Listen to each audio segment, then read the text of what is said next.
Okay, so we are starting with May June 2024 paper 2 variant 2. तो एक source material है the challenges facing the Tunisian government. एक fact file दी हुई है जिसमें डेटा इसने क्या क्या दिया हुआ है देख लो। गुड्स एंड सर्विसेज का बैलेंस दिया हुआ है, the trade in goods and balances, मतलब this is balance of trade. Balance of trade क्या होता है? एक्सपोर्ट का रेवेन्यू माइनस इंपोर्ट का एक्सपेंडिचर, ठीक है। फिर उसके बाद जो है वो इसने सेकेंडरी एंड प्राइमरी इनकम का डेटा दिया हुआ है। सेकेंडरी इनकम में क्या क्या आता है अगर आपको याद हो? सेकेंडरी इनकम में आपकी रेमिटेंसेज आती हैं, सेकेंडरी इनकम में आपकी एड्स आती हैं, गवर्नमेंट टू गवर्नमेंट ट्रांजैक्शंस आती हैं, गिफ्ट्स आते हैं, तो ये सारी बातें आपको बतानी होंगी। देन प्राइमरी इनकम में आपके रेंट आ जाते हैं, प्राइमरी इनकम में आपकी डिविडेंड्स आ जाते हैं, inflows and outflows of money देखते हैं यहाँ पे, ठीक है। तो बेसिकली ये जो डेटा है ना, ये जो कंबाइंड डेटा इसने मुझे दिया हुआ है, ये कंबाइंड डेटा जो है ना वो basically the balance of payment का है, which is the balance of payment का करंट अकाउंट, ठीक है। तो करंट अकाउंट का डेटा दिया हुआ है। करंट अकाउंट जो है वो बेसिकली एक कंट्री के inflows and outflows of money को देखता है, ठीक है। तो आपको ये आइडेंटिफाई करना है, this is the current account of the balance of payment which looks at the inflows and outflows of money। Clear है ये चीज? अब अगर आप नोट करो तो करंट अकाउंट में एक वैल्यू नेगेटिव है और एक पॉजिटिव है। तो बेसिकली अगर मुझे इस कंट्री का करंट अकाउंट का बैलेंस चाहिए तो मैं क्या करूंगा? अगर मुझे इस कंट्री का करंट अकाउंट का बैलेंस चाहिए तो मैं क्या करूंगा? करंट अकाउंट के बैलेंस के लिए हम लोग क्या करेंगे? -$3 बिलियन माइन जिसमें तुम ऐड करोगे $0.6 बिलियन को, ठीक है। तो तुम्हारे पास यहाँ पर आंसर आएगा -$2.4 बिलियन। तो this is a deficit in the current account. Deficit का मतलब क्या हुआ कि आउटफ्लो ज्यादा है और इनफ्लोज कम है। आउटफ्लोज ज्यादा है और इनफ्लोज कम है। तो आपने निकाल लिया कि भाई इस कंट्री का तो जो करंट अकाउंट बैलेंस था वो डेफिसिट था। डेफिसिट का मतलब outflows are greater than inflows. इसका मतलब ज्यादा पैसा मुल्क से जा रहा है और कम पैसा मुल्क में आ रहा है, ठीक है। बेटा सब लिखी भी तो है रजा, बेटा क्या हो गया यार? 3 बिलियन को ऐड करें 0.6 में तो -$2.4 बिलियन आ गया। इससे ज्यादा क्या लिखूं? एक बार गौर से देखा तो करो, टाइप ही करते रहते हो तो समझ क्या आएगा? ऐड ही कर देना बेटा, करंट अकाउंट सारे बैलेंसेस को ऐड करते हैं तब आपके पास एक टोटल फिगर आएगा ना। Trade in goods plus trade in services plus primary income plus secondary income. सुन तो सही, गौर से लिखता ही रहता है। अच्छा आगे इसने फिर अनएम्प्लॉयमेंट रेट दिया हुआ है। तो अनएम्प्लॉयमेंट रेट इज 17%। और फिर इसने मुझे एक्सचेंज रेट दिया हुआ है 1 TND, जो कि इनकी अपनी करेंसी है। 1 TND इज इक्वल टू $0.35। तो इसने मुझे एक्सचेंज रेट भी दिया हुआ है, 1 TND इज इक्वल टू $0.35। अब मुझे नहीं पता कि ये अच्छा है कि बुरा है, इसने मुझे चेंज वेंज नहीं बताया हुआ, बस इसने बताया हुआ है कि 1 TND $0.35 के इक्वल है, जो कि बड़ा बेसिक सा एक एक्सचेंज रेट है। जिस तरह $1 इज इक्वल टू 280 रुपीज, ठीक है। तो एक रैंडम इसने मुझे एक्सचेंज रेट दिया हुआ है। अब आगे पढ़ते हैं, पहले सुन लो फिर लिखना। Now this country had a government budget deficit for a number of years। Budget deficit का क्या मतलब होता है? जब आपका गवर्नमेंट का स्पेंडिंग टैक्स से ज्यादा हो, बजट डेफिसिट है ये। बजट में दो चीजें आती हैं, गवर्नमेंट स्पेंडिंग और टैक्स रेवेन्यू। बजट डेफिसिट का मतलब है कि स्पेंडिंग ज्यादा है और टैक्स रेवेन्यू कम है, ठीक है। स्पेंडिंग ज्यादा है और टैक्स रेवेन्यू कम है। Between 2015 and 2020, the Tunisian government carried out reforms to reduce the tax burden to rely more on indirect taxes. अगर एक कंट्री इनडायरेक्ट टैक्सेस पे ज्यादा रिलाई कर रही है, अगर एक कंट्री इनडायरेक्ट टैक्सेस पे ज्यादा रिलाई कर रही है तो उसका मतलब उसने अपने डायरेक्ट टैक्सेस को कम करा है। उसने अपने डायरेक्ट टैक्सेस को क्या करा है? कम करा है, क्योंकि एक इनडायरेक्ट टैक्स है और एक डायरेक्ट टैक्स है। So the country is focusing more on indirect taxes. इसका मतलब उसने डायरेक्ट टैक्स को कम करा होगा, उसने इनकम टैक्स कॉर्पोरेशन टैक्स को कम करा है और वो ज्यादा रिलाई कर रहा है इनडायरेक्ट टैक्स पे। And to make the tax system more efficient and economical. Efficient का क्या मतलब है? कि भाई एफिशिएंसी का यहाँ पर मतलब ये होता है कि लोगों में इंसेंटिव क्रिएट किया जा रहा है टू वर्क। एक होता है ना टैक्स की क्वालिटीज, आपको सिखाई थी the qualities of a good tax. उस qualities of a good tax में एक बहुत इंपॉर्टेंट क्वालिटी होती है efficiency. Your tax system should be efficient. लोगों में डिसइंसेंटिव क्रिएट नहीं होना चाहिए, उनका काम करने का दिल चाहे। तभी इनकी गवर्नमेंट क्या कर रही है कि इनडायरेक्ट टैक्स पे ज्यादा रिलाई कर रही है और डायरेक्ट टैक्स पे कम रिलाई कर रही है।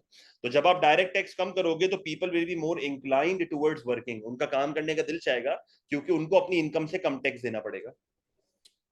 और इकोनॉमिकल कर रहे हैं। इकोनॉमिकल का मतलब क्या है? The cost of collecting the tax should not exceed the tax revenue.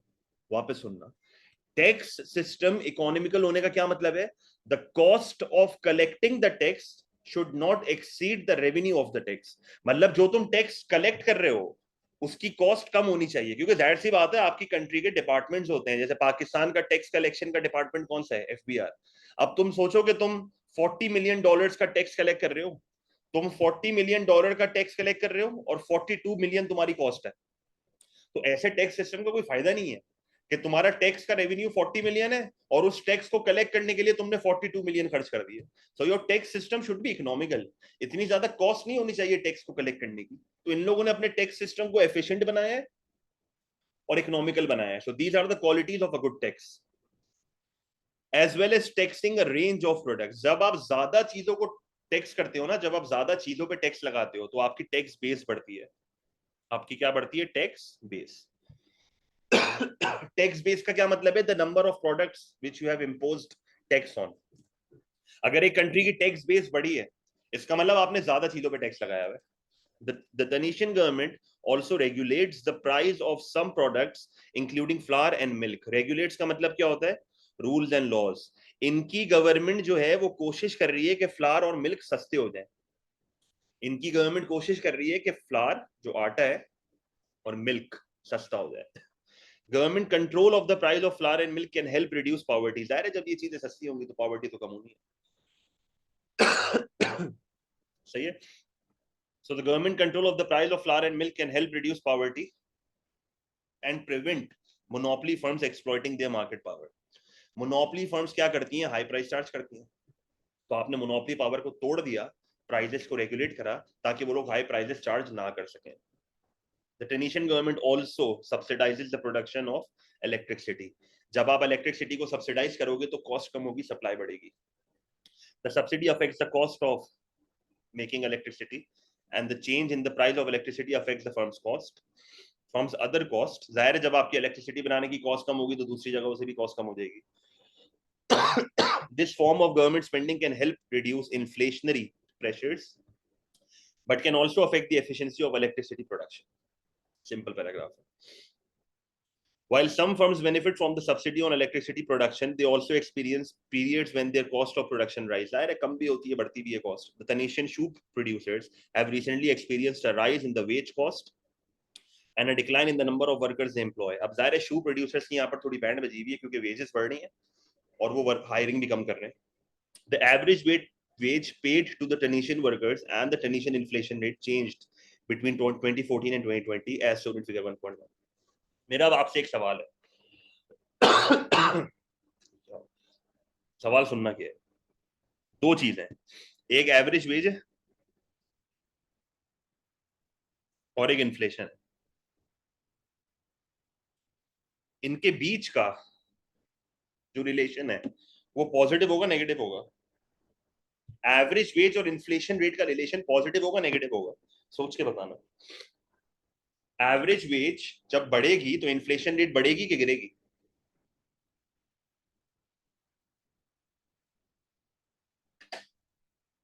Average veg जब बढ़ेगी तो इन्फ्लेशन रेट पे क्या इंपैक्ट आएगा? बढ़ेगी। बिल्कुल सही कह रहे हो, पॉजिटिव रिलेशनशिप है भाई। जब एवरेज वेज बढ़ेगी, गौर से सुनना, जब एवरेज वेज बढ़ेगी तो इन्फ्लेशन रेट भी बढ़ेगी भाई। ये तो बड़ी बेसिक सी चीज आपको सिखाई हुई है। क्योंकि आपकी जब, बिल्कुल एक्सीलेंट, जब आप एवरेज वेज को बढ़ाओगे, जब आप एवरेज वेज को बढ़ाओगे तो वेज के बढ़ने से दो चीजें होंगी। वेज के बढ़ने से स्पेंडिंग बढ़ेगी, स्पेंडिंग के बढ़ने से एडी बढ़ेगा, which will lead to demand pull inflation. ठीक है। और दूसरी चीज, जब वेज बढ़ेगी तो फर्म्स की कॉस्ट बढ़ेगी। जब फर्म्स की कॉस्ट बढ़ेगी तो कौन सी इन्फ्लेशन होगी? कॉस्ट पुश इन्फ्लेशन होगी भाई, ये तो सिखाया था आपको। तो वेज के बढ़ने से डिमांड पुल इन्फ्लेशन भी हो रही है, वेज के बढ़ने से कॉस्ट पुश इन्फ्लेशन भी हो रही है, हेंस एवरेज वेज और इन्फ्लेशन का पॉजिटिव रिलेशनशिप है। So the expected relation between average wage and inflation rate is positive. ठीक है, पॉजिटिव। तो डिमांड पुल कॉस्ट पुश की आप रीजनिंग दे दोगे and you can give an evidence. Evidence यहाँ पर है, मतलब अगर आप मिसाल के तौर पे 2016 देखो और 2017 देखो तो क्लियरली नजर आ रहा है कि जब आपकी वेज बढ़ रही है तो आपकी इन्फ्लेशन भी बढ़ रही है। जब आपकी वेज बढ़ रही है तो आपकी इन्फ्लेशन भी बढ़ रही है। अब हम बेटे कॉज और इफेक्ट में फर्क है। एवरेज वेज के बढ़ने से इन्फ्लेशन का इम्पैक्ट देख रहा हूँ, इन्फ्लेशन के बढ़ने से वेज पे इम्पैक्ट नहीं देख रहा। ठीक है, चीज बेटा इसका क्वेश्चन आएगा आगे बेटा रजा, क्वेश्चन आएगा तभी बता रहा हूँ, हमेशा सवाल आता है एक्सपेक्टेड रिलेशन का। आप सुन लो ना बेटा, सुन क्यों नहीं रहे तुम आज, दिखता ही जा रहा है। ऐसे थोड़ी बता रहा हूँ अपनी मर्जी से, जरूरी थोड़ी है टेबल भाई, ग्राफ भी आ सकता है। जब मैट्रिक का पेपर दे रहा है क्या?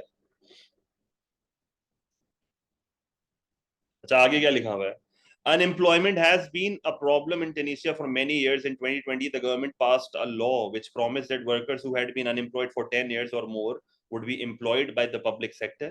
To reduce the time spent moving between jobs, it increased the labor market information available to workers and employers and did not raise unemployment benefits in line with inflation.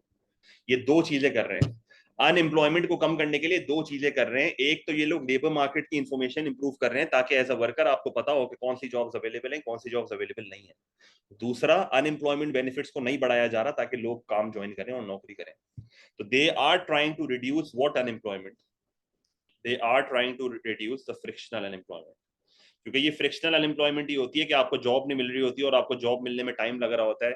The time span जिसके through आप नौकरी, the time delay between changing jobs, basically the time delay between changing jobs. आपने एक नौकरी छोड़ी और आप दूसरी नौकरी ढूंढ रहे हो, इस टाइम को कम करने के लिए गवर्नमेंट दो चीजें कर रही है। एक तो वो लोगों को बता रही है जॉब्स के बारे में, और दूसरा अनएम्प्लॉयमेंट बेनिफिट्स को नहीं बता रही। तो they are also targeting voluntary unemployment, तो दोनों को ही टारगेट कर रही है। ऐसा जरूरी नहीं है कि सिर्फ एक ही अनएम्प्लॉयमेंट हो रही हो, दोनों हो रही है, दोनों कम हो रही है बेसिकली। ठीक है, ताकि लोगों को इन्फॉर्मेशन दी जा रही है। The Tunisian foreign exchange rate fluctuated in 2020, fluctuate हो रही है, बढ़ रहा है गिर रहा है नहीं बताया, बोले फ्लक्चुएट हो रही है, तो दोनों हो रहा है।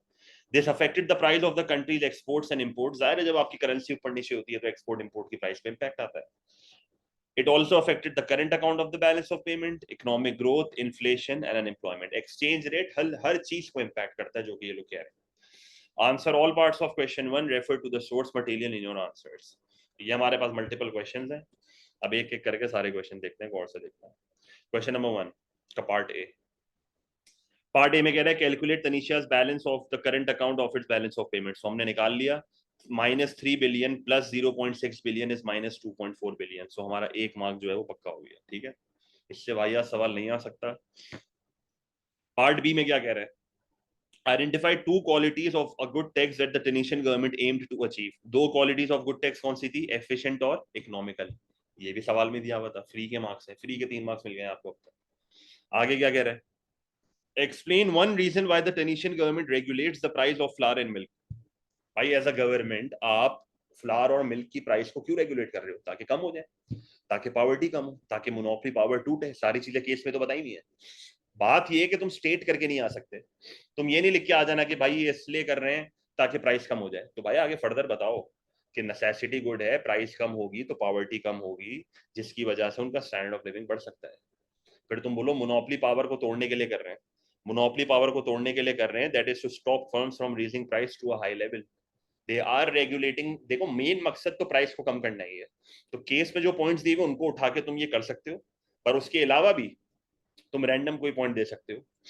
ठीक है, कि बेसिक नेसेसिटी है, ये एक ऐसी चीज है जिसका एक्सेस लोगों के लिए बहुत आसान होना चाहिए, तो कुछ भी लिख सकते हो क्योंकि 2 मार्क का सवाल है, कोई टेंशन नहीं है यहाँ पे। और पार्ट सी में एक ही पॉइंट लिखना है। देखो मैंने तभी तो यहाँ पर और लिखा हुआ है, तभी तो और लिखा हुआ है, और लिखा है ना सज्जाद बेटा, और लिखा हुआ है, तो कुछ भी लिख दे तू। ठीक है, तो आप जिस तरह भी इसको लिख दो। ठीक है, तो ये तीनों पार्ट बड़े फ्री के मार्क्स है। हाजिर ये भी लिख सकता है, मसला नहीं है, पर इतनी लंबी नहीं करना, 2 मार्क का सवाल है तो कितना ही वक्त लगाओगे आप इसमें। अच्छा आगे क्या कह रहा है? पार्ट डी देखो जरा। Explain two ways the Tunisian government try to reduce the frictional unemployment. तो दो अभी अभी हमने उसको रीड करा, दो उसने रीजन दी हुई थी। फ्रिक्शनल अनएम्प्लॉयमेंट को पहले डिफाइन करो कि भाई इन लोग ने किस तरीके से फ्रिक्शनल अनएम्प्लॉयमेंट को कम करने की कोशिश करी है। तो पहला पॉइंट क्या होगा? तो Tunisian government increase the labour market information available to workers and employers so that the workers would be more aware of job vacancies. ये पहला पॉइंट है। दूसरा, moreover it did not raise unemployment benefits in line with inflation, so the purchasing power of unemployment benefit would fall and increase the incentive to work. So the 2 points were given in the case. Again यहाँ पर सोचने की जरूरत नहीं थी, case अगर आप सही से पढ़ोगे तो आपको खुद आंसर मिल जाएंगे, आसानी हो जाएगी। ठीक है, और ये केस से ही बताना था। ठीक है, नहीं बेटा फ्रिक्शनल में भी उस्मान वो आएगा, क्योंकि अगर उसने लिखा हुआ है तो आप उसको ऐसे ही कंसिडर कर लो। क्या लिखोगे फिर अगर ये नहीं लिखोगे, तो केस से ही बताना था। मैंने वही बोला ना, कुछ मल्टीपल अनएम्प्लॉयमेंट एक साथ टारगेट हो रही है, मतलब इससे वॉलंटरी भी टारगेट हो रही है। ठीक है,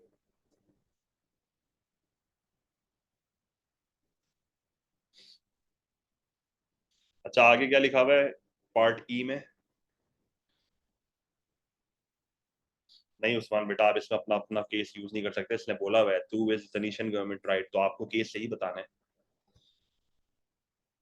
पार्ट ई में क्या कह रहे हैं? Analyse the relationship between the change in Tunisia's average wage and the inflation rate. तो ये भी हमने देख लिया था कि एवरेज वेज का और इन्फ्लेशन रेट का रिलेशन पॉजिटिव था।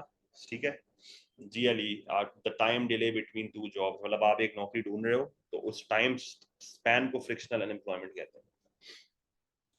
पार्ट ई क्या कह रहा है? देखो पार्ट ई में कैसे आंसर लिखोगे, रिलेशन कैसे समझाओगे? 4 मार्क का सवाल है, इसमें एक्सेप्शन वगैरह बताने की जरूरत नहीं है क्योंकि सवाल 4 मार्क का है। अगर ये 5 मार्क का होता ना तो मैं एक्सेप्शन बताता, और एक्सेप्शन का यहाँ पर कोई पॉइंट भी नहीं है। ठीक है, क्योंकि सिंपल इकोनॉमिक कॉन्सेप्ट है। सिर्फ भी बेटा इस सवाल में बताना जरूरी है ना, क्योंकि सवाल में बोला हुआ था उसने केस से ही बताना है। अब जहां वो बोल रहा है केस से ही बताना है, वहां अपनी मर्जी से कैसे लिखूं मैं? अच्छा पार्ट ई में क्या कह रहा है?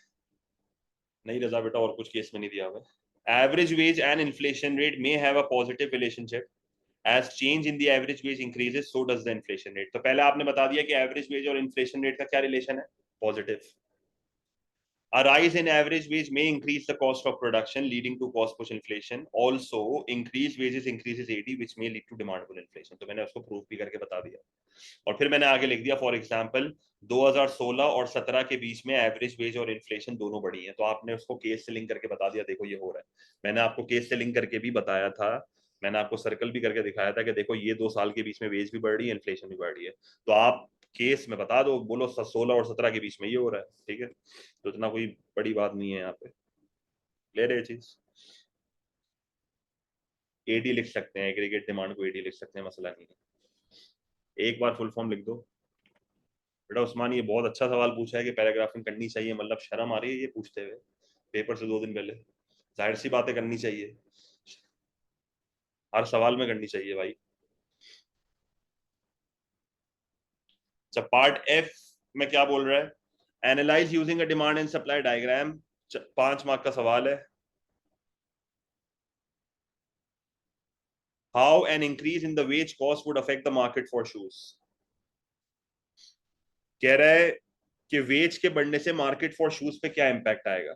ठीक है,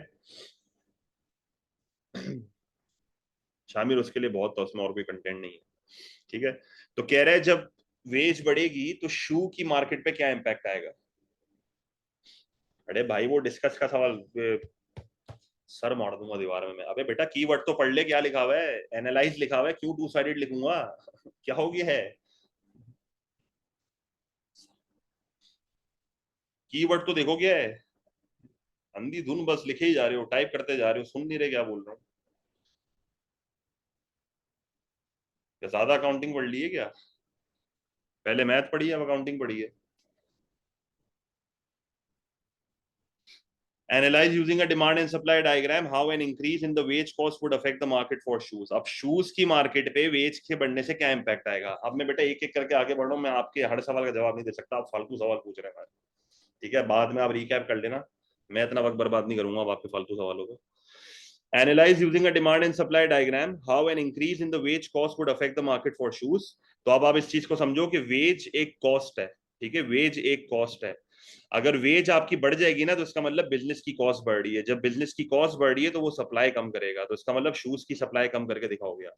अब इस 5 मार्क के सवाल में आपके 4 मार्क डायग्राम के हैं। ठीक है, 4 मार्क डायग्राम के हैं, तो आपने 4 मार्क की डायग्राम बना लिया, आपने शूज की सप्लाई को कम करके दिखा दिया। फिर आपको 1 मार्क मिलेगा इस डायग्राम को एक्सप्लेन करने का। तो एक्सप्लेनेशन में इतनी कोई लंबी नहीं करोगे आप सिंपल उसको 4 स्टेप्स में समझाओगे कि भाई सबसे पहले जो है वो सप्लाई एस से S1 गई है, जो कि कम हुई है, जिसकी वजह से मार्केट में जो है वो शॉर्टेज हुई है। शॉर्टेज की वजह से बढ़ी प्राइस, प्राइस बढ़ी फ्रॉम P टू P1, और प्राइस के बढ़ने से क्वांटिटी ट्रेडेड जो है वो कॉन्ट्रैक्ट हो गई है। ठीक है, क्वांटिटी ट्रेडेड जो है वो कॉन्ट्रैक्ट हो गई है फ्रॉम Q to Q1, और इक्विलिब्रियम का चेंज बताना है तो बता दो, नहीं बताना तो नहीं बताओ, फर्क मसला नहीं है। सही है, आपको E to E1 लिखना है तो आप लिख लेना, नहीं लिखना तो ना लिखो, कोई मसला नहीं है, इतना कोई इंपॉर्टेंट नहीं होता है। अच्छा, पार्ट जी में क्या कह रहा है?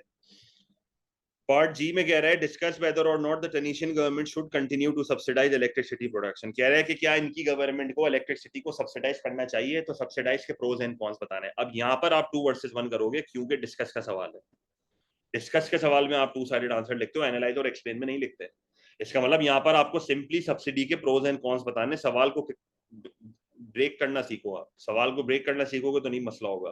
कह रहे हैं कि क्या गवर्नमेंट को इलेक्ट्रिसिटी पे सब्सिडी देनी चाहिए, तो यस एंड नो। तो पहले आप बोलो यस। क्यों यस? क्योंकि सब्सिडी से बिजनेस की कॉस्ट कम होगी, और उस कॉस्ट कम होने से बेनिफिट कंज्यूमर्स को मिलेगा। तो इलेक्ट्रिसिटी जब सस्ती होगी तो उनकी क्वालिटी ऑफ लाइफ बढ़ेगी, उनकी स्टैंडर्ड ऑफ लिविंग बढ़ेगी, पॉवर्टी कम होगी। दूसरा, तुम ये भी बोलो कि सब्सिडी से जब बिजनेस की कॉस्ट कम हो रही है तो वो फर्दर आउटपुट एक्सपैंड करेंगे, अपने आप को और मजीद एक्सपैंड करेंगे, जिसकी वजह से they will hire more workers, क्योंकि सप्लाई बढ़ती है ना, सब्सिडी से सप्लाई बढ़ती है, तो they will hire more workers. This will contribute to the economic growth, क्योंकि आपकी इकोनॉमी की अनएम्प्लॉयमेंट फॉल हो रही है, तो ये बेनिफिट है। फिर आप बोलो नहीं भाई, गवर्नमेंट को सब्सिडी नहीं देनी चाहिए। क्यों नहीं देनी चाहिए? पहला, अपॉर्चुनिटी कॉस्ट। जो पैसा तुम यहाँ लगा रहे हो, ये पैसा तुम कहीं और भी लगा सकते थे। तुम हेल्थ केयर पे लगा देते, तुम एजुकेशन पे लगा देते, तो ये भी एक अच्छा पॉइंट है। और लास्ट पॉइंट में क्या लिखोगे कि इलेक्ट्रिसिटी बन किस तरह रही है, ये एक बहुत बड़ा चीज है। अगर आप इलेक्ट्रिसिटी थ्रू कोल बना रहे हो, तो थ्रू कोल इलेक्ट्रिसिटी अगर आप बना रहे हो तो इससे पोल्यूशन होगा, और जब इससे पोल्यूशन होगा तो पोल्यूशन की वजह से एनवायरमेंटल डैमेज होगा, जिसकी वजह से लोगों की हेल्थ पे अफेक्ट आएगा, and this is an external cost, third party cost है, ये पोल्यूशन है। फिर आप बोलो सब्सिडी प्रोवाइड करने के लिए आप टैक्स तो नहीं बढ़ा रहे, ये भी लिख सकते हो। टैक्स बढ़ाओगे तो टैक्स पेयर पे बर्डन आएगा। ठीक है, तो पहले पॉइंट में तो बेटा वो सिंपल लिखना है ना कि बिजली सस्ती हो जाएगी, सब्सिडी कॉस्ट कम होगी तो बिजली सस्ती हो जाएगी ना भाई, सिंपल पॉइंट है। सप्लाई बढ़ेगी तो प्राइस कम नहीं होगी।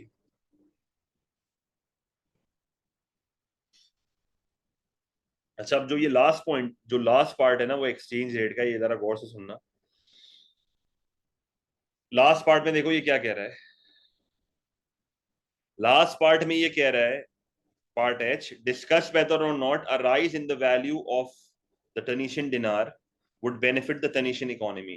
कह रहा है एक करेंसी जब एप्रिशिएट होगी, क्योंकि करेंसी की वैल्यू का बनने का मतलब क्या है? एप्रिशिएट। तो करेंसी जब एप्रिशिएट होगी ना, तो इसके फायदे भी हैं और इसके नुकसान भी हैं। सही है, तो सबसे पहले आप क्या लिखोगे भाई? फॉर एग्जाम्पल, एक करेंसी एप्रिशिएट हो गई, सही है, गौर से देखना, मैं आपको प्रोज एंड कॉन्स बता रहा हूँ। एक करेंसी एप्रिशिएट हो गई। जब करेंसी एप्रिशिएट होती है ना, तो एक्सपोर्ट क्या हो जाता है? महंगा, और इंपोर्ट जो है वो हो जाता है सस्ता। जब एक्सपोर्ट महंगा होता है तो इसकी वजह से आपका एक्सपोर्ट का रेवेन्यू जो है वो कम हो जाएगा। This will lead to lower aggregate demand. अब एग्रीगेट डिमांड के कम होने के फायदे भी हैं, नुकसान भी है। अब्दुल्ला ये भी लिख सकते हैं, बेनिफिट पास ऑन नहीं करेगा, बिल्कुल सही है। तो एप्रिसिएशन से एक्सपोर्ट की प्राइस बढ़ती है, एक्सपोर्ट का रेवेन्यू कम हो जाता है, तो एग्रीगेट डिमांड कम हो जाती है। अब एग्रीगेट डिमांड का कम होना फायदा भी है, नुकसान भी है। फायदा क्यों है? क्योंकि एक तो अब तुम्हारी इन्फ्लेशन कंट्रोल हो जाएगी। फायदा क्या है? कि तुम्हारी इन्फ्लेशन कंट्रोल हो जाएगी, तो ये बेनिफिट है। नुकसान क्या है? कि एडी के कम होने से तुम्हारी कंट्री में अनएम्प्लॉयमेंट बढ़ जाएगी, तो ये नुकसान है। तो फायदा भी है और नुकसान भी है। फिर मजीद तुम क्या लिख सकते हो आगे? मजीद तुम ये लिख सकते हो कि जब इंपोर्ट की प्राइस कम हो रही है तो इससे तुम्हारे रॉ मटेरियल सस्ते हो जाएंगे। क्या सस्ते हो जाएंगे? रॉ मटेरियल, क्योंकि रॉ मटेरियल अब चीप पड़ेंगे, तो इससे तुम्हारी बिजनेस की कॉस्ट कम होगी। जब कॉस्ट कम होगी तो इससे कौन सी इन्फ्लेशन कंट्रोल हो रही है? कॉस्ट पुश इन्फ्लेशन कंट्रोल हो रही है, तो ये भी एक बेनिफिट है, ये भी एक बेनिफिट है। सही है। फिर एक और बेनिफिट यहां पर ये हो सकता है कि तुम्हारी करेंसी जनरली स्ट्रांग हो रही है। जब आपकी करेंसी स्ट्रांग होती है ना, तो आपकी कंट्री में एफडीआई बढ़ेगा गिरेगा, ये बताओ? जब आपकी करेंसी स्ट्रांग होती है तो फॉरेन डायरेक्ट इन्वेस्टमेंट पे क्या इंपैक्ट आता है? बढ़ती है कि गिरती है? सोच के बताना क्या बोल रहा हूँ। करेंसी स्ट्रांग हो रही है, एफडीआई बढ़ेगी कि गिरेगी? सोच के बताना, सोच के। एफडीआई कम होगी बेटा, फॉरेन डायरेक्ट इन्वेस्टमेंट कम होगी, मल्टीनेशनल तुम्हारे मुल्क में नहीं आएंगे। तुम्हारी करेंसी स्ट्रांग है, तुम्हारा मुल्क लोगों को महंगा दे लगेगा, क्योंकि एक्सपोर्ट की प्राइस बढ़ रही है बेटा। जब तुम्हारी एक्सपोर्ट की प्राइस बढ़ेगी तो लोगों को तुम्हारा मुल्क महंगा लगेगा, तुम्हारे मुल्क में एफडीआई कम होगी और एमएनसी कम होगी। ये हमेशा उन मुल्कों में आते हैं जिन मुल्कों की बैंड बजी हुई है, जिन मुल्कों की करेंसी गिरी हुई है, क्योंकि उन मुल्कों से जब वो एक्सपोर्ट करेंगे तो उनकी एक्सपोर्ट बढ़ेगी। अब तुम्हारे मुल्क की करेंसी इतनी स्ट्रांग है, तुम्हारी एक्सपोर्ट की प्राइस इतनी ज्यादा है, तो तुम्हारे मुल्क में आके कोई क्यों इन्वेस्ट करेगा? ले रहे चीज?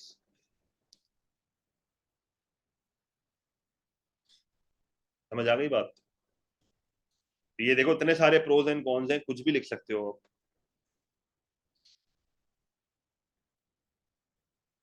एक और बहुत अच्छा पॉइंट एक स्टूडेंट ने दिया है कि सर इंपोर्ट सस्ता हो रहा है तो भाई गुड क्वालिटी प्रोडक्ट्स मिलेंगे, तो इससे स्टैंडर्ड ऑफ लिविंग बढ़ेगा, बिल्कुल कह सकते हो मेरे भाई। और नहीं, रेपिटेशन नहीं हुआ बेटा। डिमांड पुल कॉस्ट पुश अलग अलग है। यहाँ पर डिमांड पुल इन्फ्लेशन कंट्रोल हो रही है, वहां पर कॉस्ट पुश हो रही है। ठीक है। बैलेंस ऑफ पेमेंट पे भी इम्पैक्ट बता सकते हो कि एक तरफ एक्सपोर्ट का रेवेन्यू गिर रहा है, दूसरी तरफ इंपोर्ट का एक्सपेंडिचर बढ़ रहा है, तो फिर आपकी करेंसी, आपकी ट्रेड पे, अब ट्रेड पे जो इम्पैक्ट है ना वो पीईडी पे डिपेंड करता है। तो मैं इलास्टिसिटी को यहाँ पर इन्वॉल्व नहीं करना चाह रहा, चीजों को सिंपल रख रहा हूँ आपके लिए। सही है। महाराजा इसी तरह करोगे, मतलब इसका आंसर मैंने पूरा लिखा हुआ है, तो इसको रीड कर लेना, यही सारे पॉइंट्स हैं जो भी मैंने आपके साथ डिस्कस करें। अब मैंने यहाँ पर 2 वर्सेस 2 किया हुआ है, आप भले 2 वर्सेस 1 कर लेना, कोई मसला नहीं है, ठीक है। तो जो पॉइंट्स अभी मैंने आपके साथ डिस्कस करें वो सारे यहाँ लिखे हैं। अदीबा कैसे रिलेट करोगे उसको? लिख सकते हो उस्मान। ठीक है। तो ये आपकी डेटा रिस्पॉन्स थी, again a very simple data response. अगर आप बोर्ड से पढ़ोगे, सही से आपने आंसर के फॉर्मेट्स बनाओगे, तो आप आंसर आराम से लिख सकते हो। 30 मार्क्स की होती है। At least try to score 20+। सही है। At least try to score 20+। बेटा एक्सचेंज रेट के बढ़ने से इंटरेस्ट रेट नहीं बढ़ता बेटा, मैं समझी, मैंने 100 बार आपको क्लास में ही बताया कि इंटरेस्ट रेट एक्सचेंज रेट को अफेक्ट करता है, एक्सचेंज रेट इंटरेस्ट रेट को अफेक्ट नहीं करता बेटा, ये याद रखना हमेशा। थोड़ा सा आपके ऊपर है बेटा, ये मर्जी है। सेफ साइड के लिए आप 2 वर्सेस 2 भी कर सकते हो, कोई मसला नहीं है, ठीक है। ले रहे?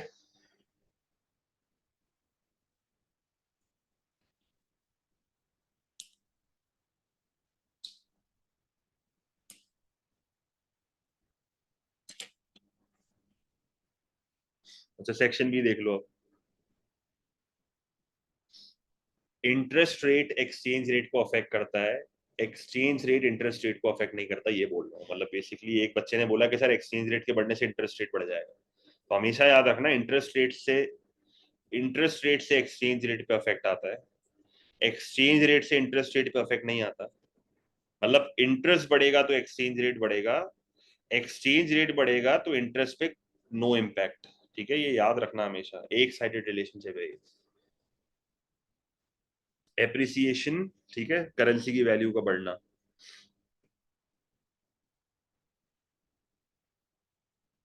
अच्छा आप देख लो। अच्छा, अब सेक्शन बी में आपको एनी 3 क्वेश्चंस करने हैं। देखो वैसे तो 4 होते हैं, 4 में से आपको कितने करने हैं? 3 अटेम्प्ट करने हैं। अब कौन सा क्वेश्चन सेलेक्ट करना है ना, ये डिपेंड करता है कि ज्यादा मार्क्स वाले पार्ट आते हैं या नहीं आते। तो always look at the 6 and 8 markers. जैसे आपके हर सवाल में 2, 4, 6, 8 होते हैं ना, आपका जो फैसला होगा ना सवाल अटेम्प्ट करने का, वो इस बेसिस पे होगा, 6 और 8। अगर आपको किसी क्वेश्चन का 6 और 8 आता है तो वो सवाल कर लेना। जैसे मिसाल के तौर पे एक क्वेश्चन है जिसका 8 मार्कर आपको नहीं आ रहा, तो वो क्वेश्चन नहीं करना। ज्यादा मार्क्स वाले पार्ट आते हैं तो वो सवाल अटेम्प्ट करो, अगर ज्यादा मार्क्स वाले पार्ट नहीं आते तो सवाल अटेम्प्ट ना करो। क्लियर?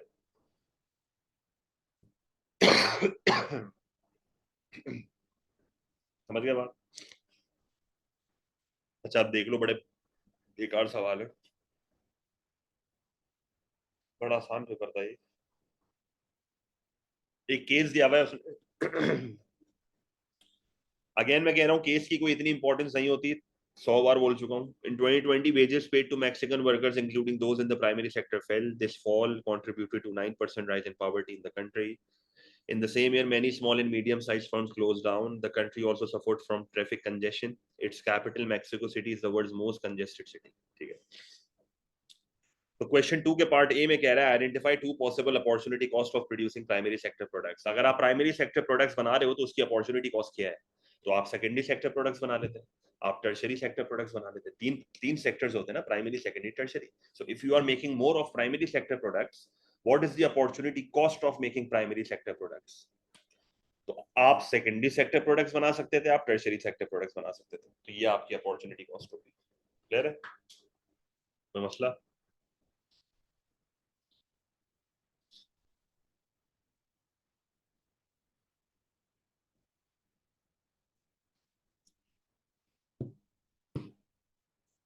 हाँ मतलब सर्विसेज ना प्रोडक्ट्स ही होते हैं, मसला नहीं है, सर्विसेज कह दो, फर्क नहीं पड़ता कोई।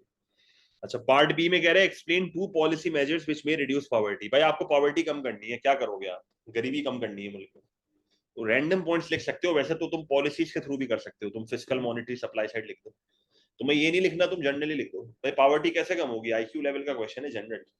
गरीबी कम करनी है मुल्क में, पहला पॉइंट क्या है, अनएम्प्लॉयमेंट बेनिफिट्स दे दो। अनएम्प्लॉयमेंट बेनिफिट्स दोगे, अफोर्डेबिलिटी बढ़ेगी, लोग बेसिक नेसेसिटीज अफोर्ड कर पाएंगे, एब्सोल्यूट पॉवर्टी कम हो जाएगी। दूसरा, एजुकेशन एंड ट्रेनिंग। भाई वर्कर्स को ट्रेनिंग दो, उनको स्किल्स दो, ताकि उनका अर्निंग का पोटेंशियल बढ़ जाए। बिजनेस को सब्सिडीज दो, बिल्कुल बिजनेस को सब्सिडीज दो। आप बिजनेस को सब्सिडीज दोगे, बिजनेस की सप्लाई बढ़ेगी और एम्प्लॉयमेंट जनरेट होगी, इनकम्स बढ़ेंगी, पॉवर्टी कम हो जाएगी। क्लियर है ये चीज? बेटा नोट्स में से ये रीड करना पड़ेगा आपको। अच्छा फिर क्या कह रहा है, इनकम टैक्स कम कर दो। भाई इनकम टैक्स कम करोगे तो डिस्पोजेबल इनकम बढ़ जाएगी, ये जो डी वाई लिखा हुआ है ये डिस्पोजेबल इनकम है, ठीक है। आप इनकम टैक्स को कम करोगे तो डिस्पोजेबल इनकम बढ़ जाएगी, डिस्पोजेबल इनकम बढ़ जाएगी तो कंजम्पशन बढ़ेगी, कंजम्पशन बढ़ेगी तो एग्रीगेट डिमांड बढ़ेगा, अनएम्प्लॉयमेंट कम हो जाएगी, इनकम्स बढ़ेंगी, वही फर्दर आप उसको एक्सपैंड कर दो, ठीक है। क्लियर है चीज? और कोई पॉइंट जो आपके दिमाग में आ रहा हो? बड़ा सिंपल सवाल है। आज एक ये लिख सकता है, पर बेटा इसकी लिंक कैसे क्रिएट करोगे आप? कोई बेहतर पॉइंट इससे लिखो तो बेहतर है, ठीक है। ठीक है, पेंशन्स बोल सकते हो आप, पेंशन्स भी बोल सकते हो, ठीक है। गवर्नमेंट स्पेंडिंग बढ़ा दो, बिल्कुल सब्सिडी में आ गया ना वो, इनकम रीडिस्ट्रीब्यूट कर दो, बिल्कुल रीडिस्ट्रीब्यूशन ऑफ इनकम पे मिनिमम वेज लगा दो, ये भी एक तरीका है। मैक्सिमम प्राइस लगा के चीजें सस्ती कर दो, ये भी एक तरीका है।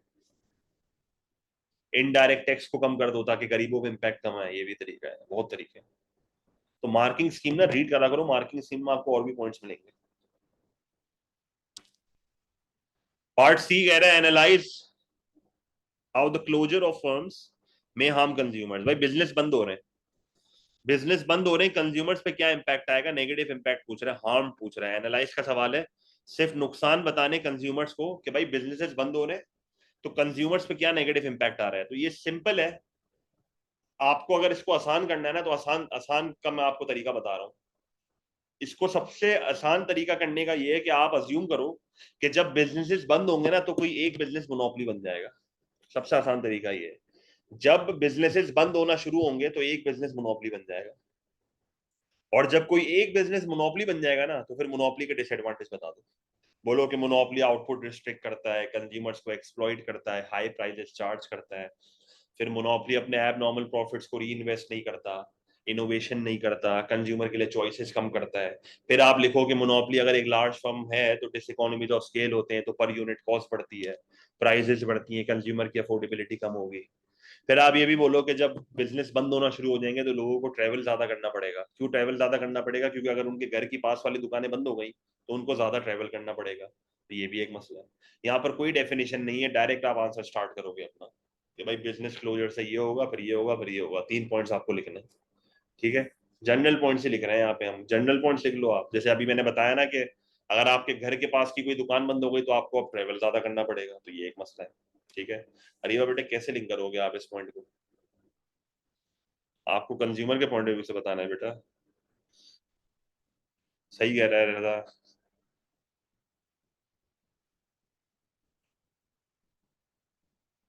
अनएम्प्लॉयमेंट हो सकता है, बिल्कुल, वर्कर्स आर कंज्यूमर्स, तो आप बोलो वर्कर्स की नौकरियां जा रही हैं, बिजनेस बंद हो रहे हैं तो अनएम्प्लॉयमेंट बढ़ रही है, इनकम्स गिरेंगी, ये भी लिख सकते हो, सही पॉइंट है। सही है, तो इस तरह थोड़ा दिमाग चलाना, पेपर में हो जाएगा। पर एक पॉइंट जो लिख रहे हो ना उसको एक्सप्लेन फर्दर सही से करना, ठीक है। बेटा ये कंट्री पे इम्पैक्ट है रजा, कंज्यूमर पे इम्पैक्ट पूछा है। अच्छा part D, discuss whether or not a government should encourage people to walk to school and work. तो ये हम अपनी क्लासेस में भी कर चुके हैं, ठीक है। बेटा सलाउद्दीन ये भी कंट्री पे इम्पैक्ट है। कह रहा है कि क्या गवर्नमेंट को एनकरेज करना चाहिए लोगों को to walk to school and work, क्या लोगों को पैदल काम या स्कूल पे जाना चाहिए, ठीक है। नहीं उस्मान, तो आप बोलो हाँ भाई गवर्नमेंट को एनकरेज करना चाहिए लोगों को to walk to school and work, क्यों? क्योंकि लोग हेल्दी होंगे, उनकी प्रोडक्टिविटी बढ़ेगी, quantity and quality of output बढ़ेगा, रोड पे ट्रैफिक कम होगी, ट्रैफिक कंजेशन कम हो जाएगा, पोल्यूशन कम हो जाएगा, एक्सटर्नल कॉस्ट कम हो जाएगा, लोगों की हेल्थ इंप्रूव होगी, this will lead to higher living standards. फिर आप एक और पॉइंट लिख सकते हो कि जब लोग हेल्दी होंगे ना तो गवर्नमेंट को हेल्थ केयर पे इतना स्पेंड नहीं करना पड़ेगा। जब गवर्नमेंट को हेल्थ केयर पे इतना स्पेंड नहीं करना पड़ेगा ना, तो ये भी एक बर्डन कम हो रहा है गवर्नमेंट में से, government can spend this money on other things. फिर आप बोलो नहीं यार, गवर्नमेंट को लोगों को एनकरेज नहीं करना चाहिए to walk to school and work. क्यों नहीं करना चाहिए? पहला पॉइंट कि भाई सेफ नहीं है। अगर लोग, जाहिर है गाड़ियां तो लोग अभी भी चला रहे होंगे ना, सब तो नहीं जा रहे होंगे पैदल, तो सेफ नहीं है। You need an area to walk, मतलब आपको एक प्रॉपर एरिया बनाना पड़ेगा टू वॉक। वरना अगर आप नहीं बनाओगे ना तो एक्सीडेंट्स बढ़ जाएंगे और आपकी हेल्थ केयर की कॉस्ट मजीद बढ़ जाएगी। फिर आप ये भी लिख सकते हो कि लोग काम पे पैदल जा रहे हैं तो दे माइट गेट लेट, तो इससे आउटपुट ऑफ द इकोनॉमी कम हो रहा है। फिर आप बोलो पैदल जाएंगे तो स्ट्रेस एंड प्रोडक्टिविटी पे इंपैक्ट आ रहा है, थक जाएंगे तो आउटपुट कम होगा। ठीक है। लोकल कार इंडस्ट्री आपकी डिक्लाइन हो जाएगी, क्योंकि लोग अगर पैदल जाना शुरू हो गए तो लोकल गाड़ियां कौन खरीदेगा? तो इंडस्ट्री आपकी खराब हो जाएगी, अनएम्प्लॉयमेंट बढ़ जाएगी, इनकम्स गिरेंगी। फिर आप लिख सकते हो कि बस एंड ट्रेन की डिमांड कम हो जाएगी, सारे लोग पब्लिक ट्रांसपोर्ट तो यूज नहीं करेंगे, तो इससे ड्राइवर्स की डिमांड कम होगी, they may lose their jobs. फिर आप लिख सकते हो कि you need a proper area to walk, तो गवर्नमेंट को इंफ्रास्ट्रक्चर पे पैसा खर्च करना पड़ेगा। तो यही अपॉर्चुनिटी कॉस्ट है, आप यही पैसा कहीं और लगा दो भाई। ठीक है। आप इलेक्ट्रिक कार्स पे ये पैसा स्पेंड कर दो ताकि पोल्यूशन भी इतना ना हो। मेन मसला गवर्नमेंट को पेट्रोल की गाड़ियों से है ना। ठीक है। तो 3 वर्सेस 2 आपको करना है। रजा ये लिख दिया है पॉइंट। तो 3 वर्सेस 2 आपको करना है, 3 पॉइंट एक तरफ, 2 पॉइंट एक तरफ। सही है। Question number 3। South America is a huge geographical area with millions of microeconomic decision makers. During a recent pandemic, schools stayed closed for longer than anywhere else in the world. As a result, students received less education. The World Bank estimated that the average student would earn $24,000 less over their lifetime. Some students may earn only the minimum wage. In 2020, the South America had an inflation rate of 6.3% and an economic growth rate of only 1.8%. तो इससे general मुझे data दिया हुआ है South America का। Part A में कह रहा है identify the difference between micro economics and macro economics. तो micro economics is concerned with the individual market, firms and households, while macroeconomics, ठीक है, while macroeconomics ने केस पढ़ना जरूरी नहीं है और 8 मार्क में कंक्लूजन नहीं होता बेटा। पेपर से 2 दिन पहले ऐसे ऐसे सवाल पूछ रहे हो ना, पता नहीं क्या करके आओगे पेपर में। पूरा साल बोला है कंक्लूजन नहीं लिखना 8 मार्क के सवाल में। While macroeconomics is concerned with the whole economy, ठीक है, तो माइक्रोइकोनॉमिक्स इंडिविजुअल लेवल की स्टडी है, macroeconomics is concerned with the whole economy. ठीक है, तो सिंपल डेफिनेशन है, ये पूरा आंसर ही है। पार्ट बी में कह रहा है explain how less education can reduce a person life time earnings. अगर आप एजुकेशन कम लोगे तो आपकी लाइफ टाइम अर्निंग्स जो है वो कम कैसे होंगी? भाई जाहिर सी बात है, if you are less educated तो आप क्वालिफिकेशंस आपके पास है नहीं। अगर आपके पास क्वालिफिकेशंस नहीं है तो आपकी मोबिलिटी कम होगी ना, ऑक्यूपेशनल मोबिलिटी होगी आप में।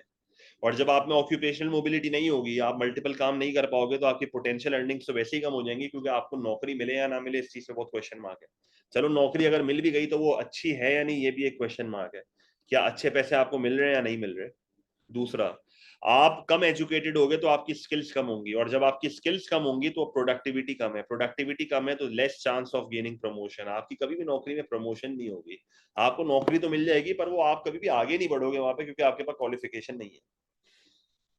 मे reduce the understanding about the benefits of good health care. देखो जो लोग पढ़े लिखे नहीं होते ना, उनको हेल्थ केयर के बारे में नहीं पता होता, उनको नहीं पता होती importance of monthly health checkups.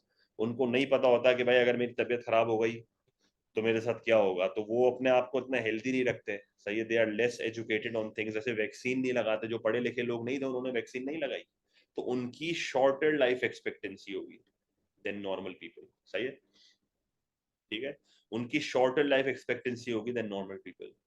Chances of working in MNC में रिड्यूस, बिल्कुल अच्छी जॉब्स नहीं मिलेंगी। ठीक है, क्लियर है। इससे इनकम्स अफेक्ट होंगी ना बेटा, शॉर्टर लाइफ एक्सपेक्टेंसी है ना, तो जल्दी मर जाएगा तो नहीं कमा पाएगा ना भाई।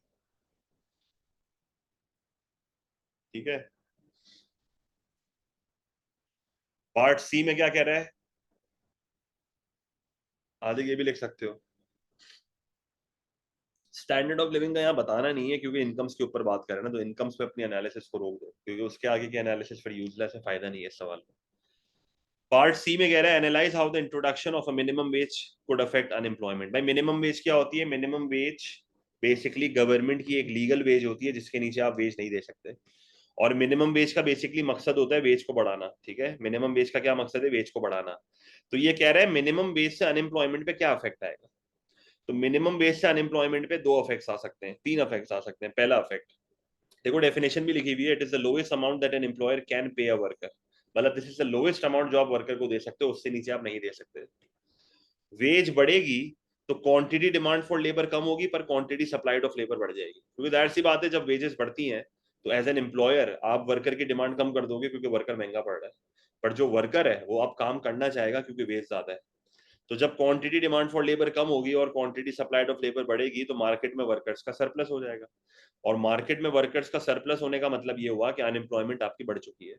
इसका डायग्राम भी होता है, अगर आपको याद हो, यहाँ पर हम लोग लिखते हैं वेजेस, यहाँ पर लिखते हैं quantity of labour and origin, तो this is demand for labour, this is supply of labour, ये आपकी ओरिजिनल वेज है और ये आपकी क्वांटिटी ऑफ लेबर है। मिनिमम वेज ये होती है। तो ये मिनिमम वेज जब आपकी लग जाएगी तो इस मिनिमम वेज की वजह से आप देख लो आपकी क्वांटिटी डिमांड फॉर लेबर अब कम हो चुकी है और क्वांटिटी सप्लाइड ऑफ लेबर जो है वो बढ़ चुकी है। तो ये जो बीच में आपकी आ रही है ये अनएम्प्लॉयमेंट है, सीधी साफ बात है, क्योंकि सप्लाई ज्यादा है, डिमांड कम है। ठीक है। दूसरा पॉइंट, जब वेज बढ़ेगी तो बिजनेस की कॉस्ट बढ़ेगी, और जब बिजनेस की कॉस्ट बढ़ेगी तो they will lay off workers, and when they will lay off workers तो इससे अनएम्प्लॉयमेंट बढ़ जाएगी। तो ये एक और पॉइंट है, पर एक पॉजिटिव पॉइंट भी हो सकता है यहाँ पे, क्योंकि जब वेज बढ़ेगी so more people will be willing to work, तो आपका इंसेंटिव टू वर्क बढ़ रहा है, और जब आपका इंसेंटिव टू वर्क बढ़ रहा है तो इससे प्रोडक्टिविटी बढ़ेगी, workers will be more motivated, तो इससे आपकी अनएम्प्लॉयमेंट कम हो जाएगी। सही है। तो तीन पॉइंट्स यहाँ पर आप लिखोगे, क्योंकि सवाल में देखो उसने बोला हुआ था अफेक्ट अनएम्प्लॉयमेंट, अब आप अनएम्प्लॉयमेंट को बढ़ा भी सकते हो गिरा भी सकते हो, आपकी मर्जी है, भले एनालाइज का सवाल है, पर इससे मुझे अफेक्ट पूछा है। अफेक्ट पॉजिटिव भी हो सकते हैं, नेगेटिव भी हो सकते हैं। ठीक है, क्लियर है। ठीक है, तो वेज बढ़ती है तो इंसेंटिव टू वर्क बढ़ता है, more people will be willing to work, तो अनएम्प्लॉयमेंट कम हो जाएगी। ये भी एक अच्छा कनेक्शन बनाया है हाजिक ने कि भाई सर जब वेज बढ़ेगी तो एग्रीगेट डिमांड बढ़ेगा, एग्रीगेट डिमांड बढ़ेगा तो इससे आउटपुट क्रिएट होगा इकोनॉमी में, इससे अगेन डिमांड फॉर लेबर बढ़ेगी और अनएम्प्लॉयमेंट कम हो जाएगी। तो ये इस तरह भी समझा सकते हो आप इसको। ठीक है, अब आपके ऊपर है ये।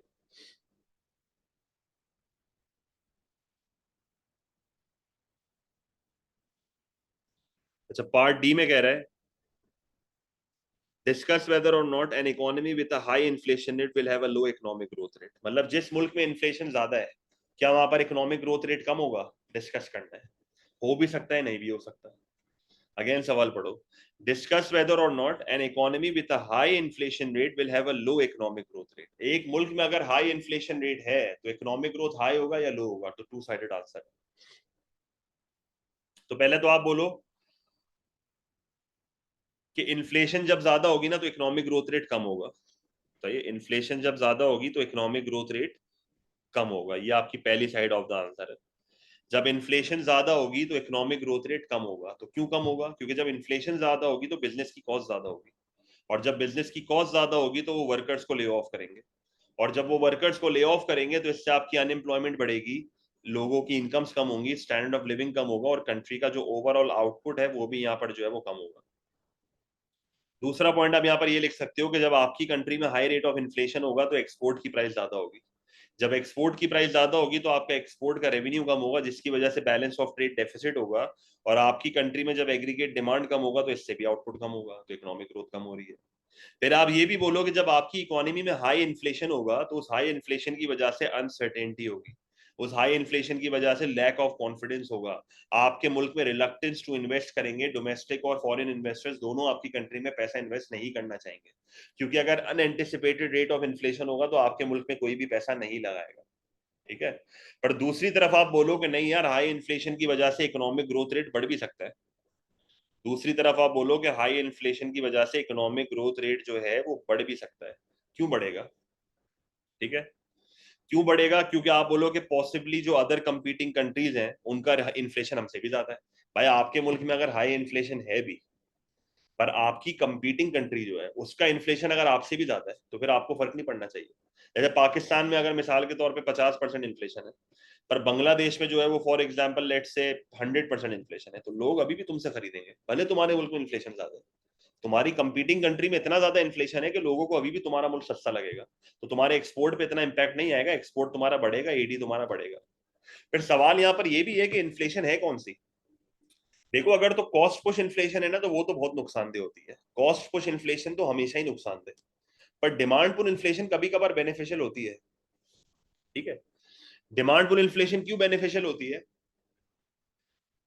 जब एग्रीगेट डिमांड बढ़ता है, तो एग्रीगेट डिमांड के बढ़ने से मुल्क में अनएम्प्लॉयमेंट कम होती है, इनकम्स बढ़ती है, स्टैंडर्ड ऑफ लिविंग बढ़ता है। तो हमेशा इन्फ्लेशन नुकसानदेह नहीं है। अगर आपकी कंट्री में डिमांड पुल इन्फ्लेशन हो रही है, तो एग्रीगेट डिमांड तो बढ़ रहा है ना, तो एग्रीगेट डिमांड बढ़ेगा तो अनएम्प्लॉयमेंट कम होगी। ये भी एक बहुत अच्छा पॉइंट है कि भाई इनइलास्टिक डिमांड अगर है आपकी कंट्री के एक्सपोर्ट्स की, अगर आपकी कंट्री की डिमांड इनइलास्टिक है, तो एक्सपोर्ट की प्राइस के बढ़ने से आपका एक्सपोर्ट का रेवेन्यू बढ़ेगा। ठीक है, बढ़ेगा बिल्कुल। ठीक है, और लास्ट पॉइंट में कह रहा है कि अगर बिजनेसेस की कॉस्ट इतनी नहीं बढ़ती और प्राइस ज्यादा बढ़ती है, तो बिजनेस के प्रॉफिट्स बढ़ जाएंगे, और जब बिजनेस के प्रॉफिट्स बढ़ जाएंगे तो they will be encouraged to invest more. तो न्यू एंटरप्राइज, नए बिजनेसेस एनकरेज होंगे देख के बाकी बिजनेस को, यार अगर ये पैसे कमा रहा है तो हम भी पैसे कमा सकते हैं। तो इससे इकोनॉमी में ओवरऑल इन्वेस्टमेंट बढ़ना स्टार्ट हो जाएगी। ठीक है, इससे इकोनॉमी में ओवरऑल इन्वेस्टमेंट बढ़ना स्टार्ट हो जाएगी। ये बड़ा ही सिंपल सवाल था, मैंने बहुत पॉइंट्स आपको बता दिए। आपको 3 वर्सेस 2 करना है, अगर आप 2 वर्सेस 2 भी इस सवाल में कर लोगे ना तो मसला नहीं है, बस अपने पॉइंट्स पे थोड़ी लंबी करना। ठीक है, अच्छा क्वेश्चन नंबर 4 में अगेन इसने एक केस दिया हुआ है। It is one of the most Asia's low income countries. Its currency, the Somoni, has the key characteristics of money. More than 1 million Tajik people, अब कौन सी country है पता नहीं, work abroad, mostly in Russia. In 2020, the government was concerned with the country's economy, that the country's economy might experience a recession, which could cause a fall in the tax revenue. Despite the possibility, some firms bought new capital equipment. अब again case इतना important नहीं है, मैं बार बार आपको कह रहा हूँ। Part A में कह रहा है identify 2 reasons why tax revenue is likely to fall during a recession. अब रिसेशन के टाइम पे आपके मुल्क में आउटपुट क्रिएट नहीं हो रहा होता भाई, एग्रीगेट डिमांड कम हो रही होती है, रियल जीडीपी गिर रहा होता है। सही है, तो रियल जीडीपी जब गिरेगा तो जाहिर है बिजनेस पैसे तो नहीं कमा रहे, तो बिजनेस जब पैसे नहीं कमाएंगे तो कॉर्पोरेशन टैक्स रेवेन्यू कम होगा, लो प्रॉफिट्स। तो पहली reason of less tax revenue क्या है? लो प्रॉफिट्स, क्योंकि lesser the profits lesser the corporation tax revenue. दूसरा पॉइंट क्या है? लो इनकम्स। अनएम्प्लॉयमेंट ज्यादा होना लिखने से बेहतर है आप लिख दो इनकम्स कम है। भाई अनएम्प्लॉयमेंट ज्यादा होने से बेहतर है आप लिख दो इनकम्स कम है। वैसे अगर आप लिख भी तो मसला नहीं है, मतलब this can also be a point, मतलब आप लिख सकते हो कि हाई अनएम्प्लॉयमेंट, ये भी लिख सकते हो। ठीक है, क्लियर है। अच्छा पार्ट बी में कह रहा है एक्सप्लेन 2 कैरेक्टरिस्टिक्स ऑफ मनी। अब मनी के बहुत कैरेक्टरिस्टिक्स होते हैं, मनी इज जनरली एक्सेप्टेबल। देखो फंक्शंस और कैरेक्टरिस्टिक्स में फर्क पता होना चाहिए। फंक्शंस आपका मीडियम ऑफ एक्सचेंज है, स्टोर ऑफ वैल्यू है, स्टैंडर्ड ऑफ डेफर्ड पेमेंट है, और यूनिट ऑफ अकाउंट है। ये 4 अलग आपको याद करने, रट्टे मारने हैं। और कैरेक्टरिस्टिक्स अलग होते हैं। जनरली एक्सेप्टेबल, पोर्टेबल के इजिली कैरी अराउंड हो, ड्यूरेबल के फट ना जाए पड़े पड़े जेब में, एंड डिविजिबल खुले का कॉन्सेप्ट। तो कोई भी 2 कैरेक्टरिस्टिक्स ऑफ मनी को आपको डिफाइन करना होगा, तो ये वो चीजें जो आपको याद होनी चाहिए। जैसे स्केर्स, ये भी लिख सकते हो कि money should be scarce. Stable in value बिल्कुल कह सकते हो, पर जनरल पॉइंट ज्यादा बेहतर है। ठीक है, तो आपको याद करनी है ये चीजें, आपको कैरेक्टरिस्टिक्स और फंक्शंस याद होने चाहिए। पार्ट डी में कह रहा है discuss whether or not consumers would benefit from firms buying new capital equipment. कह रहा है कि सॉरी पार्ट डी से पहले सी है, sorry, analyse the advantages of an economy may gain from having some of its people working in other countries. अब ये पाकिस्तान की मिसाल रख के आप सोचो, देखो क्या लिख रहा है सवाल, वापस पढ़ो। Analyse the advantages an economy may gain from having some of its people working in other countries. मतलब पाकिस्तान के लोग जब दुबई में जाके काम करते हैं तो पाकिस्तान को क्या फायदा होता है? पाकिस्तान के लोग जब दूसरी कंट्रीज में जाके काम करते हैं तो पाकिस्तान को क्या बेनिफिट्स हैं यहाँ पे?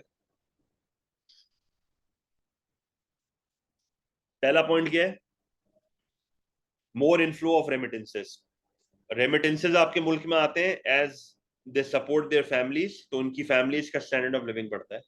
दूसरा, आपकी कंट्री का सेकेंडरी इनकम इंप्रूव हो जाएगा, which will improve the current account position of your country. आपके मुल्क में फॉरेन करेंसी आ रही है, प्राइमरी इनकम नहीं, सेकेंडरी इनकम।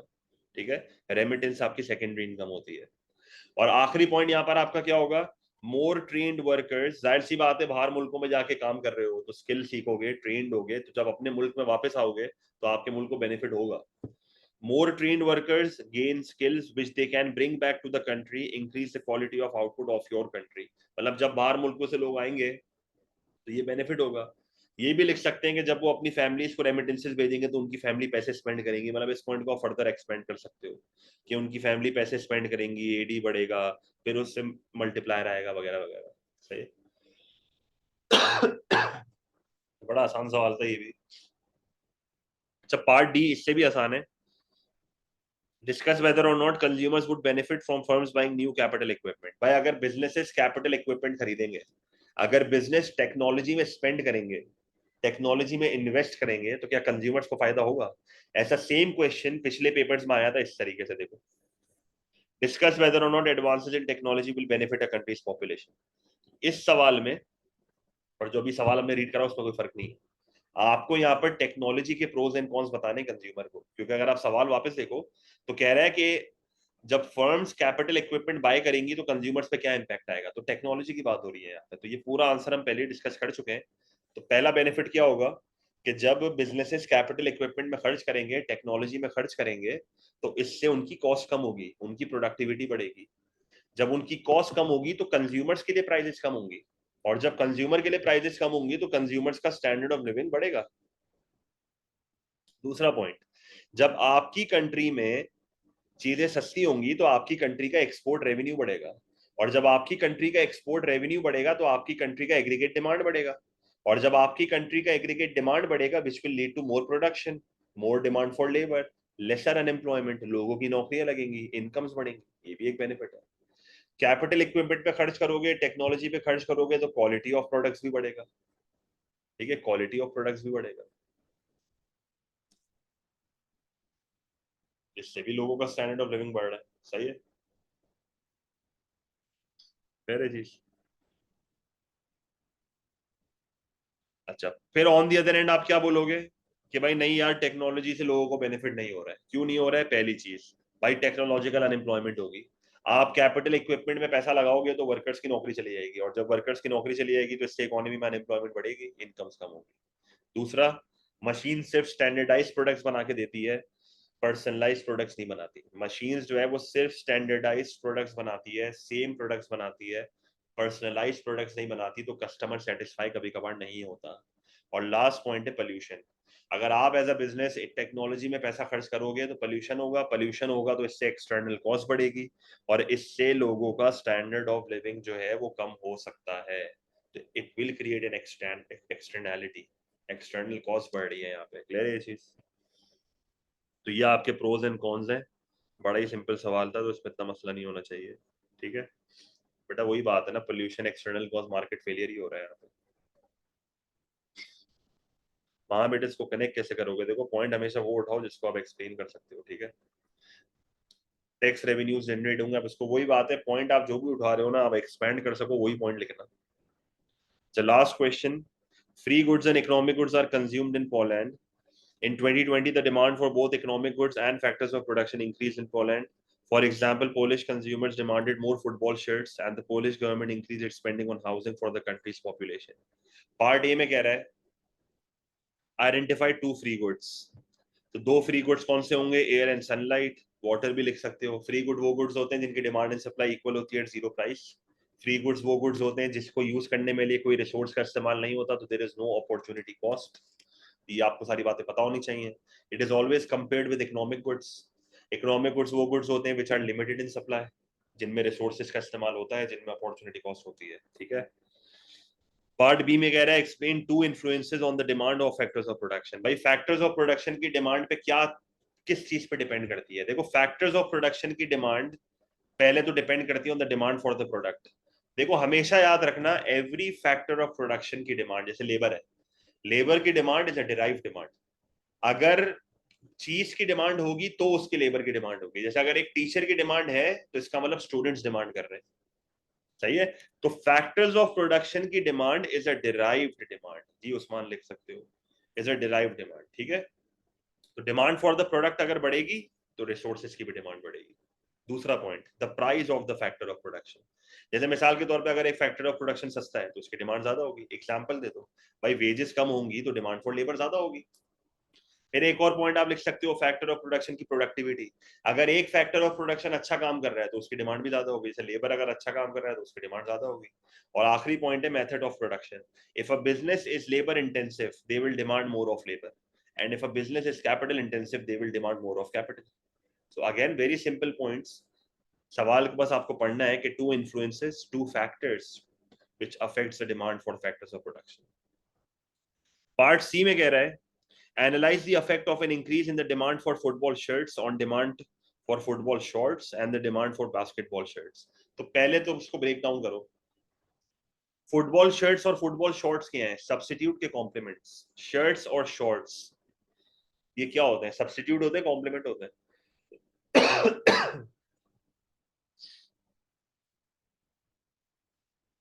कॉम्प्लीमेंट होते हैं ना, जॉइंटली डिमांडेड है। अगर आप शर्ट पहन रहे हो तो शॉर्ट भी पहनोगे। इसका मतलब अगर फुटबॉल शर्ट की डिमांड बढ़ रही है तो फुटबॉल शॉर्ट्स की डिमांड क्या होगी? अगर फुटबॉल शर्ट्स की डिमांड बढ़ रही है तो फुटबॉल शॉर्ट्स की डिमांड पे क्या इंपैक्ट आएगा? बढ़ेगी, सिंपल है ना। अगर फुटबॉल शर्ट्स की डिमांड बढ़ेगी तो फुटबॉल शॉर्ट्स की भी डिमांड बढ़ेगी। अच्छा, बास्केटबॉल शर्ट्स की डिमांड पे क्या इंपैक्ट आएगा?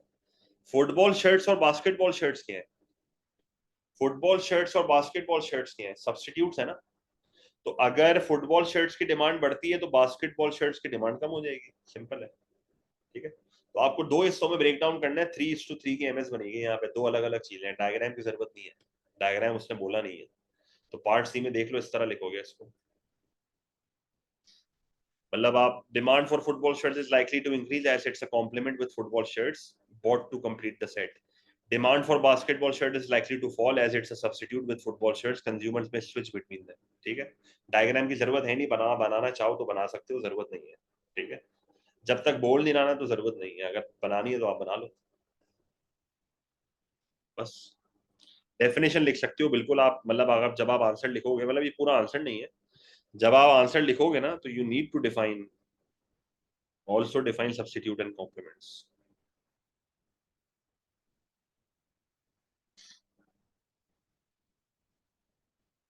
ठीक है,